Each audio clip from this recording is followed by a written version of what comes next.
আমাদের অধিকার। ওখানে সিট খালি আছে, এখানে আমরা ভর্তি হওয়ার জন্য লড়াই করছি, কিন্তু তারা আমাদেরকে ভর্তি হতে দিচ্ছেন না। আমাদের অধিকার তারা ক্ষুণ্ণ করছেন। আমাদের অধিকার তো আমরা সেটা জন্মগতভাবেই পেয়ে এসেছি এদেশের কাছ থেকে। আমরা এদেশের নাগরিক, আমাদের এটা অধিকার, আমরা এদেশে পড়াশোনা করব। তারা কিভাবে বলে তোমরা চাইলে বিদেশে গিয়ে পড়াশোনা করতে পারো। আমরা জানি বিদেশে আমাদের জন্য অনেক অপরচুনিটি আছে, কিন্তু আমরা দেশের কাজে আসতে চাই, দেশে থাকতে চাই, সেজন্য আমরা এদেশে পড়াশোনার জন্য আজকে রাস্তায় দাঁড়িয়ে আছি।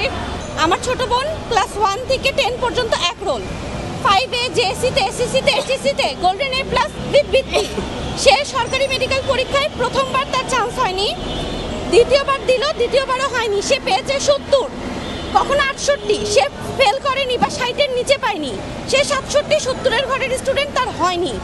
ঠিক আছে, এখন আমরা ওর ইচ্ছা, ওর আকাঙ্ক্ষা দেখে আমরা বললাম ঠিক আছে আমরা বেসরকারিতে ভর্তি করব। ওর জন্য যখন অ্যাপ্লাই করা হয় তখন আমরা কিন্তু কোটা দেইনি, ভুলবশত কম্পিউটারের দোকানদারের ভুলে তার অ্যাপ্লিকেশন ফর্মে কোটা চলে আসে। তো তখন যখন ও নোটিস করতে পারে তখন আমি এখানে ডিজিএইচএসে, ডিজিএমইতে যোগাযোগ করি। এখন সর্বশেষ অবস্থা হচ্ছে আমরা কয়েকবার আন্দোলন করেছি আমাদের, কিন্তু স্বাস্থ্য মন্ত্রণালয়, স্বাস্থ্য শিক্ষা অধিদপ্তর ওনারা বলছেন যে ওনারা সার্কুলার দিবেন না, তোমরা যা ইচ্ছা তা করে আমরা সার্কুলার দিব না, এটাই আমাদের। কিন্তু ওনারা আমাদের কোনো যুক্তি দেখাতে পারেননি যে কেন প্রত্যেকবার সার্কুলার দেওয়ার পরেও এবছর সার্কুলার দিবেন না।